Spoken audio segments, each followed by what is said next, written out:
kritis itu ada. Nalar kebersamaan, nalar kritis tumbuh ya? Iya, tumbuh. Bahkan nalar memaafkan itu Iya, juga akan tumbuh. Iya. Beda kalau itu menutup diri, itu paling pegelet toh.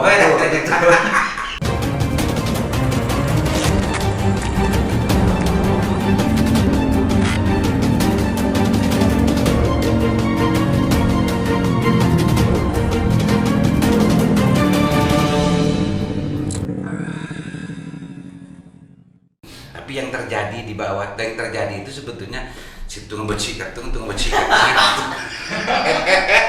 Pas sampai repel-regan, sampai ublah-ublan kan gitu kan. Tidak hanya di HMI loh begitu. Semua begitu. Dan seolah-olah apa ya?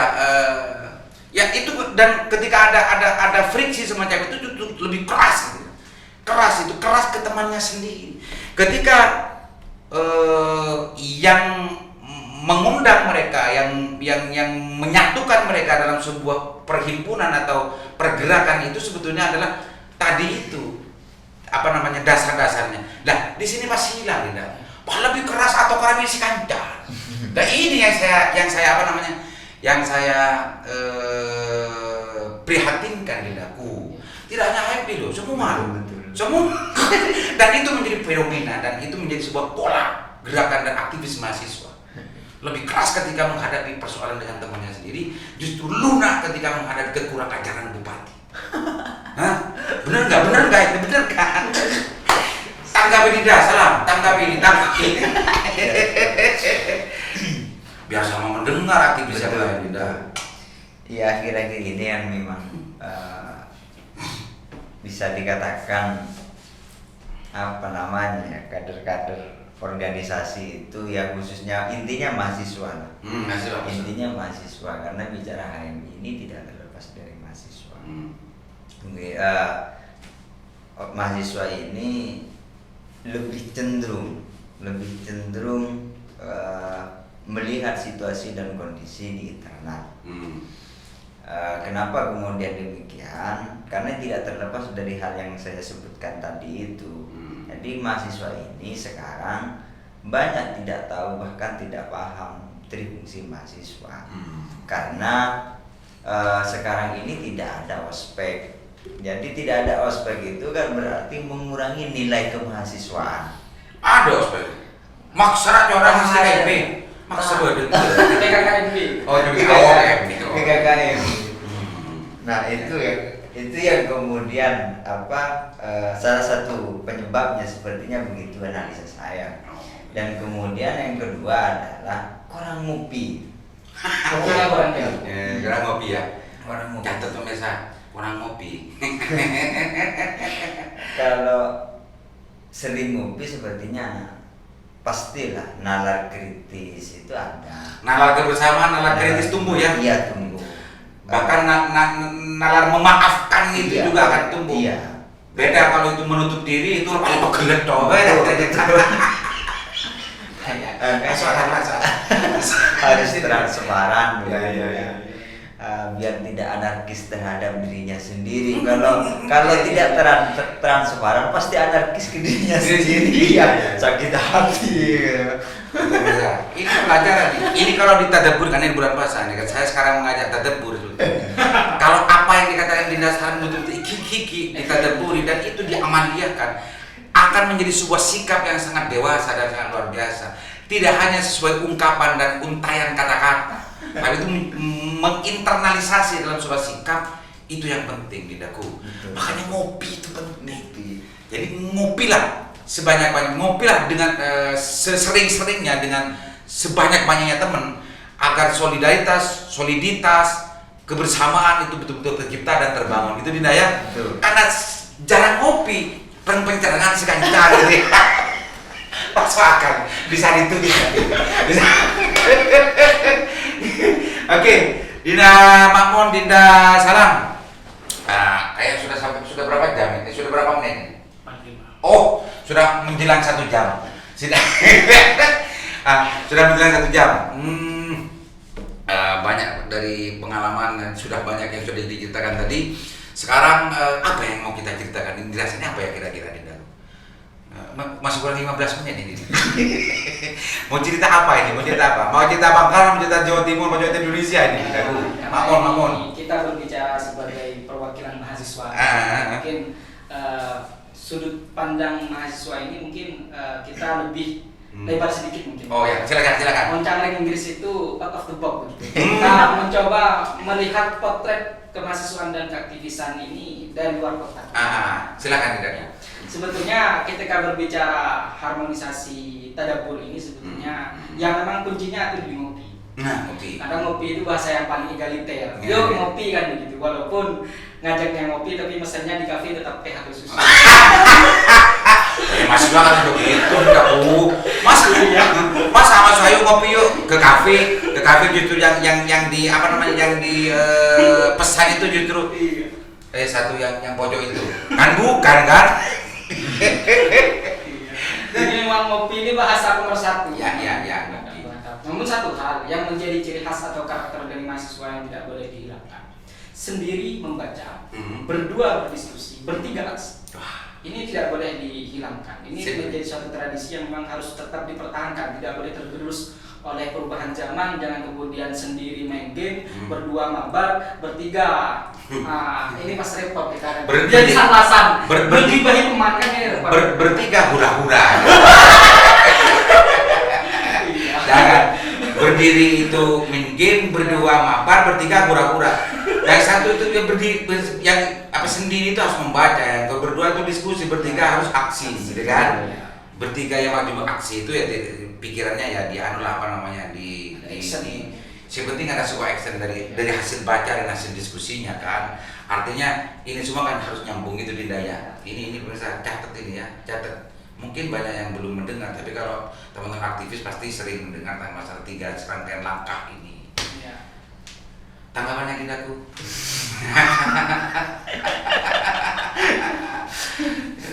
Ya Islam kan sudah menganjurkan musyawir billati ahsan katanya kan.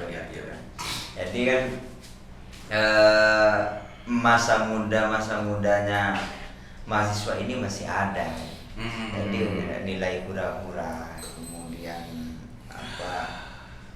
bersenang-senang itu masih ada gitu loh. Sehingga terkadang memang apalagi di momen-momen Covid ini ya, di momen-momen Covid ini kan memang ini dilarang oleh pemerintah, begini dilarang oleh pemerintah. Jenuh ya? Ada hal-hal yang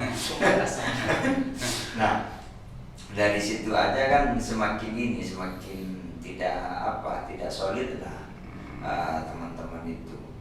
Mahasiswa notabene ini dia makin tercerai berai sehingga tidak terbangun hubungan persaudaraannya.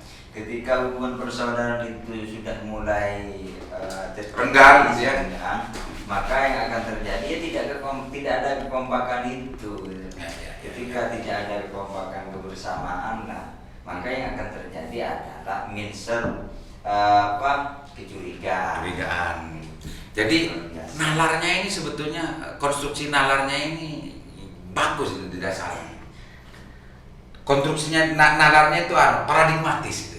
Sangat paradigmatis dan bisa terjelaskan. Tapi ini enggak apologi kan? Oh enggak ya. Karena gini Dinda. Kita bicara teoritis, kita bicara tentang masalah padanan sebuah ilmu gitu ya. Secara teoritis ilmu itu benar dan masuk akal, tapi fakta sering berbicara yang lain Dindaku.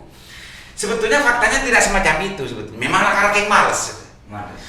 Faktanya tidak hanya karena corona, karena memang ada sesuatu ganjalan hati yang tidak ingin bertemu gitu. Tapi terkadang ini jadikan sebuah pembenaran, corona jadikan pembenaran dan lain-lain. Itu sering terjadi Dindaku. Meskipun seolah-olah apa yang dibicarakan dan dijelaskan itu tidak ahistori dan tidak berdiri di atas fakta yang sebenarnya itu banyak terjadi Dindaku. Maka banyak sarjana sering karena keleoreng gara-gara pakai ilmu begitu. Setuju nggak? Gitu. Tapi enggak ya. Beneran enggak lah. Aktivis kan enggak. Di kita enggak begitu. Iya. Enggak tahu. Oke, Dindaku. Damamon sebagai konsultan jadi ini nanti sudah sampai 1 jam ini. Tadi sudah 5, ini sudah 5. sebagai closing statement apa yang ingin disampaikan Dinda Makmun terserah lah, saya berikan sebebasnya sebagaimana keinginan mahasiswa ingin bebas. Sebebas-bebasnya untuk menyampaikan apapun tentang apa masalah Bangkalan, apa masalah Indonesia, masalah terserah, masalah aktivis kemahasiswaan atau masalah apa. Silakan Dinda. Pada dasarnya yang ingin kemudian kami sampaikan pesan dan kemudian kesan ini mungkin gitu ya. Dimanapun kamu belajar, dimanapun kamu sekolah, setinggi apapun pangkatmu, kemudian sehebat apapun pengalaman dan pengetahuanmu, satu hal yang kemudian harus menjadi catatan, jangan pernah lupa pulang, jangan pernah lupa di mana asal usulmu. Kamu harus tetap berpijak terhadap tanah kelahiran, di mana kamu pernah dibesarkan, kemudian di mana kamu pernah diajarkan banyak hal. Ya, rumah itu ketika berbicara rumah lebih luas adalah Kabupaten Bangkalan, ketika bicara sudut lebih sempit adalah MI Cabang Bangkalan, ketika berbicara sudut lebih sempit lagi adalah tempat di mana kamu pernah berproses di HMI. Kemudian pesan kemudian berikutnya, di HMI ini tidak ada sesuatu yang kilat atau akseleratif seperti yang disampaikan kan dari gitu ya. Kalau bisa di cabang terus langsung ke pusat tanpa melibatku. Satu hal kemudian yang harus saya sampaikan, di HMI ini berjenjang berstruktur, baik dari jenjang perkaderan kemudian dari strukturnya juga.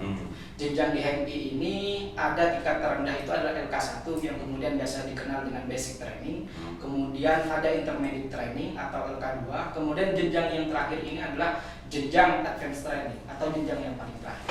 Struktur itu juga harus dilalui dari beberapa hal. Yang paling rendah di HMI struktur itu adalah struktur komisariat. Kemudian di atasnya lagi adalah struktur cabang. Nah, tapi untuk di Kabupaten Bangkalan ini tidak ada korkom. Korkom itu koordinator komisariat. Kalau cabang-cabang besar seperti Surabaya, Yogyakarta, Jakarta dan lain sebagainya, ini ada korkom. Korkom itu biasanya mewakili representatif kampusnya. Seperti ada korkom Universitas Brawijaya dan lain sebagainya. Tapi di Bangkalan ini hanya ada komisariat kemudian cabang. Nah, ketika berbicara tataran yang paling tinggi di ranah struktural itu adalah pengurus besar. Nah, pengurus besar itu adalah tatanan yang paling tinggi. Batku atau badan koordinasi ini adalah bentuk dari kepanjangan tangan dari PB juga. Jadi Batku ini juga bagian dari pengurus besar. Jadi yang perlu disampaikan adalah jangan pernah tanggung menjadi aktivis, jangan pernah lelah ketika Anda mengeluh, itu hal yang wajar. Ketika Anda kemudian yang jelas jangan pernah menyerah gitu. Mengeluh boleh, menyerah jangan. Mungkin itu. Mengeluh boleh, menyerah jangan gitu ya. Mengeluh dan lelah itu wajar, tapi kalau selalu marah dan juga itu kurang ajar. Itu kurang ajar. Itu kelas kita menjadi Dinda Makmun, pengurus besar, salah satu pengurus besar PBHMI periode berapa Dinda? Periode sekarang itu? 2021-2023. Silakan kelas kita dari Dinda Salam, orang berpakok. Silakan Dinda. Terima kasih. Kalau mengenai HMI kan sudah dijelaskan secara detail oleh kawan saya, saudara Makmun. Nah, lebih luas lagi karena pada hakikat dan pada dasarnya kita ini diperintah oleh Rasul kita adalah khairun nasi anfa'uhum linnas, kan begitu. Kegiatan aktivis, kegiatan mahasiswa, nilai kritis dan lain sebagainya lah yang notabene itu positif kepada agama, bangsa dan negara, khususnya kepada masyarakat ya, itu adalah khairun nasi anfa'uhum linnas. Nah, yang mengkritik kemudian memberi saran, membantu, apalagi memberi solusi itu sudah luar biasa koordinasi Allah-Dinasnya kan begitu. Nah, yang kedua adalah namanya manusia ya tetap pada hakikat dan pada dasarnya al-insanu ma'alul khata' wa nisyan. Wa al-insanu dhuluman jahula. Iya, betul itu. Khususnya ke pemerintah baik pusat, provinsi dan daerah saya tercinta Kabupaten Bangkalan, jangan pernah risau dan jangan pernah mengeluh ketika bicara tentang masyarakat atau mengulurkan tangan kepada masyarakat. Karena pada intinya pemimpin itu adalah pembantu. Pemimpin itu adalah pembantu. Pembantunya siapa? Pembantunya rakyat. Kenapa? Karena rakyat yang memilih negara kita kebetulan negara demokrasi, sedangkan demokrasi dari rakyat pada rakyat dan untuk rakyat. Yang ketiga adalah untuk semua kawan-kawan mahasiswa, mari kita bersatu padu sesuai dengan visi misinya mahasiswa dan trifungsi mahasiswa. Mungkin itu, jangan lupa Indonesia Merdeka ini diawali dari ide dan gagasan pemuda. Kalau pemudanya lemah, maka akan lemah. Kalau pemudanya runtuh, maka semua akan runtuh. Mungkin itu. Oke. Terima kasih banyak Dindaku, Dinda Salam, Dinda Mamon atas kehadirannya. Dan baru kali ini saya mengundang orang Jakarta. Dan bisa duduk bersama bersejajar dengan saya. Sebelumnya orang lokal semua. Oke, para mahasiswa, para aktivis, baik yang sudah lepas dari mahasiswa maupun yang masih menjadi mahasiswa, yang jadi aktivis di LSM dan yang lain, termasuk juga para jurnalis, sebagai orang-orang yang sama dengan apa yang dikatakan oleh Dinda Salam tadi, ingin menempatkan dirinya menjadi pribadi yang khairunas amba'um linnas gitu ya, agar apa yang menjadi semangat mahasiswa, semangat para aktivis betul-betul dijaga, agar aktivis mahasiswa itu betul-betul menjadi perintis yang betul-betul berjiwa besar, bukan perintis yang